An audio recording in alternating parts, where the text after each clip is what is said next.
Okay, so I got a few questions on the dry brushing of the rocks. Now you can dry brush two ways, and what dry brushing does is you want to highlight the edges of your rock strata or the edges of the rock.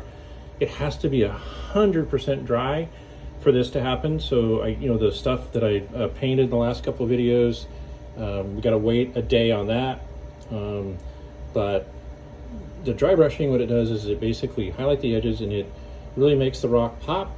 But it's basically where the sun would hit the rock, but it really makes it in person. It's hard to even see it in photos, but it makes it really, really stand out.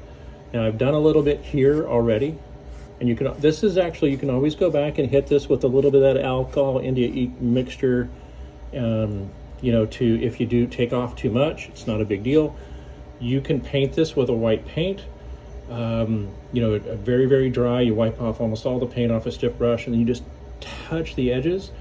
The steel wool is just way quicker, much more forgiving, and to me, especially on rock, it works really, really well. So it's really a light touch. The drier the rock, the lighter the touch has to be. But if you look, all you're trying to do is just catch edges, right? I mean, it's super. And I just do it by going either across or down the rock, just like I guess the sun would, right? I don't know. Because the sun, you're really trying to highlight how the sun would accent or, kind of bleach that rock. So it's real subtle, and, I'm going to have to go back, if I get an area that I do too much in, I'll hit it with a little bit of color, because really what I'm doing is I'm wiping off some of the color that is just lightly absorbed in the rock. When you color hydrocal, it doesn't absorb color very deeply into the rock. It's really very shallow. So it's like an accent. But what's cool about the steel wool, so let's say you have like an area right here. Oops, my finger's away.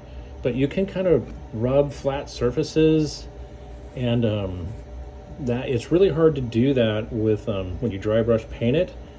But with the steel wool, it's super easy.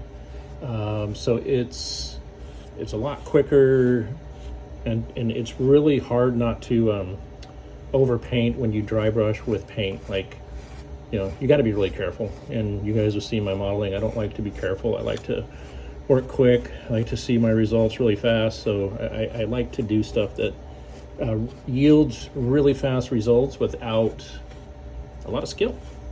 That's the best way I can put it. All right, so it looks good in person. I'll go back and I might hit it with a little ink here and there, but it just makes this rock really, really stand out. Especially, so we're going to do this one tomorrow, but that's the before, and then you get this after. And like I said, I got a couple spots. Maybe I did a little too much, but we can go back and fix that up, but no big deal. This, I'll have to wait until tomorrow until it dries. I want to really make sure that, what you don't want to do is dry brush until you're happy with the base color, because the idea here is once this is done, you don't want to mess with it. You want to be done, right? You may want to add a little bit of accent color, but not much.